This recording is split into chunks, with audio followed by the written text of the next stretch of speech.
drogas sob a justificativa de zelar pela saúde pública, mas o que de fato em nenhum momento se justifica, né? E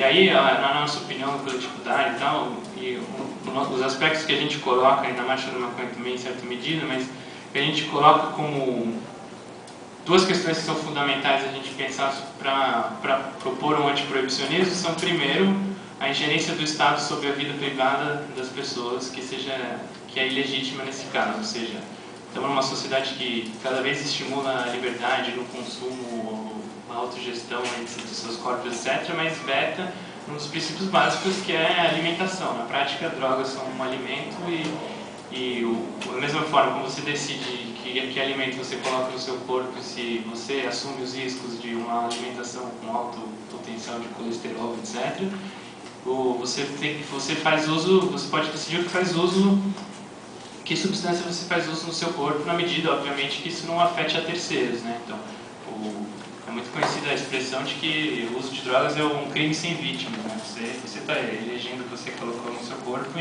e é inaceitável uma ingerência estatal sobre os corpos dos indivíduos, sobre qualquer forma de gestão individual, né? E, além disso, além desse problema que já é grave bastante, a proibição das drogas tem uma série de aspectos econômicos, políticos e sociais que são nefastos e são injustificáveis, né? E que já foram bem explicados pelo Renato, mas que é bem interessante a gente problematizar como eles se inserem numa mudança econômica internacional que se dá que é chamada de políticas neoliberais, né? O avanço dos ajustes estruturais, etc., com a mudança diversas mudanças sociais acontecidas, principalmente a partir dos anos 70, mudança no papel do Estado, mudanças na reestruturação produtiva, mudança na forma como que se dá o trabalho, começa a haver cada vez mais um contingente de pessoas que, se antes eram o chamado exército industrial de reserva, né, pessoas que constituíram as favelas nos grandes centros urbanos, nas periferias,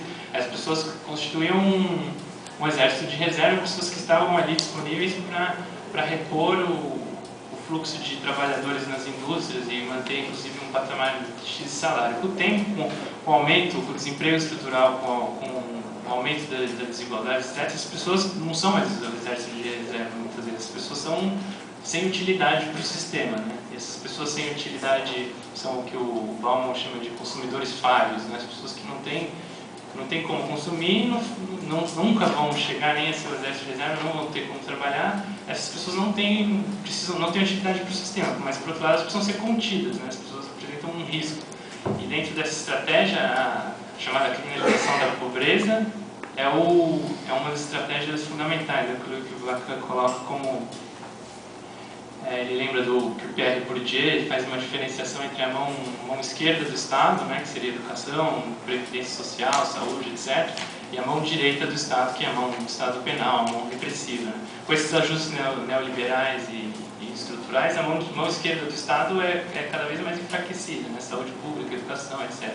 E o Estado lida com essas pessoas através da sua mão direita, do Estado penal. Né? E nisso a gente vê o aumento do encarceramento flagrante e colocado em todos os países, né? A maioria dos países, mas não só no Brasil, nos Estados Unidos está colocado aí.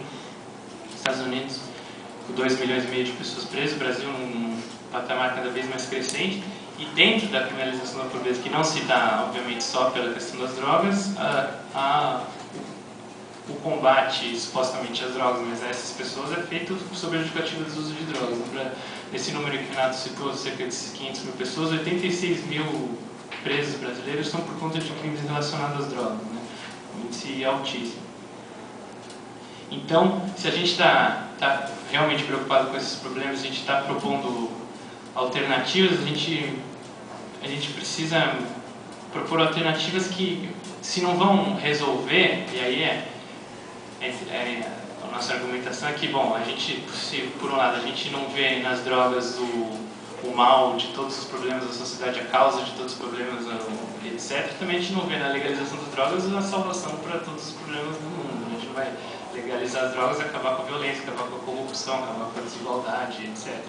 Mas certamente, se se a proibição das drogas ocasiona corrupção, ocasiona lavagem de dinheiro, ocasiona interferência de países sobre territórios dos outros países sobre essa justificativa, ocasiona criminalização da pobreza, assassinatos. Entre 2003 e 2009, por exemplo, os polícias só do Rio e São Paulo mataram 11 mil pessoas oficialmente, né, nas estatísticas deles. Então, muitos desses fatores são agravados pela proibição das drogas, obviamente uma regulamentação das drogas, e quando se fala de alternativa do proibicionismo, é disso, de regulamentação. A proibição das drogas é a ausência de regulamentação. O fato de só se colocar no proibido e ponto faz com que a regulamentação toda se dê pela violência, se dê pelo tráfico, se dê pela não regulamentação. Então, a gente procurar a regulamentação das drogas é exatamente enfraquecer e atenuar esses problemas sociais, que não vão ser resolvidos, obviamente, só com isso, mas seria um ataque importante contra esses problemas, é isso que nós estamos defendendo. Então, aí eu acho interessante tentar situar um pouco o debate de alternativas que está colocado hoje em dia, mas manter o tráfico sob ataque, né, sobre proibição, etc. Isso inclusive por não ferir os tratados internacionais, é uma das alternativas que já é tomada em diversos países. Ano passado, o México e a Argentina e a República Tcheca, por exemplo, descriminalizaram. Espanha, Portugal, diversos países na Europa já têm essa alternativa faz tempo, mas inclusive com forma de não atacar esses tratados internacionais formulados pela ONU e impulsionados pelos Estados Unidos, não avançam numa regulamentação da produção, distribuição, venda e consumo, ou seja, mantém o tráfico atacado. E isso em países subdesenvolvidos ou, sei lá, terceiro mundo, como o nosso, mantém basicamente esse segundo aspecto do problema. Né? Se fala em ingerência, se atenua a ingerência do Estado sobre a vida privada das pessoas, mantém todos os outros aspectos sociais da proibição das drogas, né? Mantém o ataque à criminalização da pobreza, etc. Né? Então, existe a alternativa da descriminalização, existe a alternativa da legalização, que é basicamente a regulamentação. E dentro desse campo da legalização existiam os defensores, digamos, de uma legalização mais livre mercado, né, sem tanta ingerência estatal, mais ou menos na linha dos alimentos, ou seja, cada um tem sua empresa, produz o que quiser. Se a Philip Morris quiser lá, a Souza Cruz vai lá, faz seu cigarro de maconha, vende, faz publicidade, faz o que quiser, estamos no livre mercado e é uma opção. Existe a alternativa da legalização mais estatizante, né? Existem pessoas que defendem, inclusive, que o Estado tenha controle de todas as etapas da produção, para que isso não se torne um uso meramente mercadológico, e como é no caso da indústria do tabaco, que hoje em dia vem tentando ser controlada. Né? E existem pessoas que defendem a liberação das drogas, que seria basicamente retirar o consumo de drogas do marco legal, e isso definiria socialmente, de alguma outra forma de controle social, como foi nos tempos passados da sociedade, que droga não era nem criminalizada nem legalizada, só não estava prevista em nenhuma legislação, e as pessoas faziam os controles sociais de outras maneiras, como existe controle social contra a pessoa que está embriagada numa festa e tal, as pessoas pegam mal, reprimem, falam na rua, pega leve e tal, mas não tem uma legislação quanto a isso, né? O nosso coletivo não tem uma posição formada, e ainda achamos que nem é o caso, né, de ter isso num debate que não está difundido socialmente tanto assim. As pessoas não estão nem convencidas de que é preciso alterar a política de drogas, quanto menos qual alternativa ser tomada. Né? Então acho que não cabe a nós, um pequeno coletivo de São Paulo, de 50 negros, e falar para as pessoas qual deve ser a alternativa. Essas alternativas têm que ser construídas socialmente, né? Mas a gente parte do pressuposto, que acho que deu para perceber já que eu falei, que a descriminalização meramente do consumo e do uso e da porte para consumo pessoal é insuficiente, né? Podemos discutir se é um avanço ou não, mas você retirar do usuário a criminalização, mas manter esse traficante, vai manter todos esses problemas que a gente está buscando. Então a gente defende que a gente avance em discussões mais profundas de e também a gente vê, obviamente, a insuficiência também na alternativa meramente da legalização da maconha, né, como algumas pessoas propõem, ou seja, vamos legalizar, regulamentar a maconha, mas cocaína, crack, o resto, não, né, mantém a perseguição e, mais uma vez, isso mantém todos os problemas, mantém a guerra às drogas, mas tem a criminalização da pobreza, só fica com enfoque na cocaína, né? Atenuaria um pouco, mas também não é um horizonte a se ter, né? Então a gente defende que a gente discuta assim, horizontes de regulamentação, se discuta inclusive formas de controle social sobre essa possível venda, controle de publicidade, acesso a menores, etc. Tendo em vista, novamente, o que eu falei, que não vai resolver todos os problemas da sociedade, também tendo em vista uma coisa que é importante, tendo em vista que não vai necessariamente acabar com o tráfico completamente, né?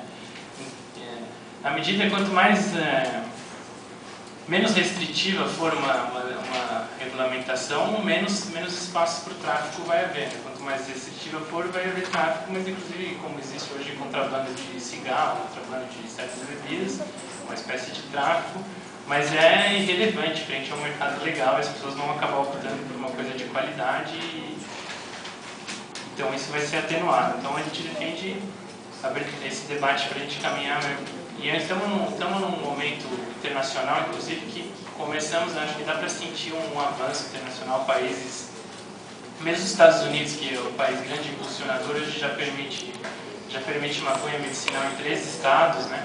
E a Califórnia, no dia 2 de novembro, vai votar o plebiscito pela legalização da maconha ou não, ou seja, mesmo, e esses outros exemplos que eu coloquei de países que estão alterando mais ou menos a regulamentação, então mesmo nos Estados Unidos, o grande propulsor, o ambiente tem mudado. Tem mudado porque as pessoas estão exatamente chegando a essa conclusão óbvia que o proibicionismo falhou, não é o melhor método de lidar com os nossos problemas e que a gente precisa buscar alternativas. Então, é isso que nós estamos propondo, é esse debate que a gente está propondo abrir, né? E eu me lembro do historiador Carlo Ginzburg, que ele fala que, no seu livro, fala que como no século XVI, XVII, existia um grupo de intelectuais franceses e italianos que chamavam os libertinos eruditos, né? E eles defendiam que a religião era uma mentira, mas era uma mentira útil, né? Eles diziam, sem a religião a sociedade vai ruir, as pessoas vão sair fazendo o que quiserem, vão sair matando uns aos outros, não vão ter amor ao próximo, etc. Então a gente sabe que a religião é uma mentira, mas é uma mentira útil para a gente sustentar nossos valores sociais. Eu acho que está mais do que na hora da gente deixar de ter essa visão, de políticas públicas que não confiam no indivíduo, que acham que podem dizer para as pessoas o que elas devem fazer, o que é certo para elas ou não. Acho que a gente está mais do que na hora de a gente deixar as pessoas poderem definir sobre suas próprias vidas e saber o que é melhor para elas ou não. E nisso, obviamente, o papel do Estado é informar, é prover saúde, prover educação, prover tratamento para os que necessitarem e quiserem esse tratamento. Mas para a gente parar a gente sabe que o proibicionismo é uma mentira, então vamos parar de tratá-lo como uma mentira útil, vamos tratá-lo só como o que ele é, como uma mentira que precisa ser questionada e precisa ser derrubada. Então, acho que o papel de todas as pessoas, né, nesse debate é ajudar no debate de alternativas que sejam viáveis e que sejam sustentadas socialmente e que não tragam tantos problemas como a proibição das drogas está mais do que provado que traz, né?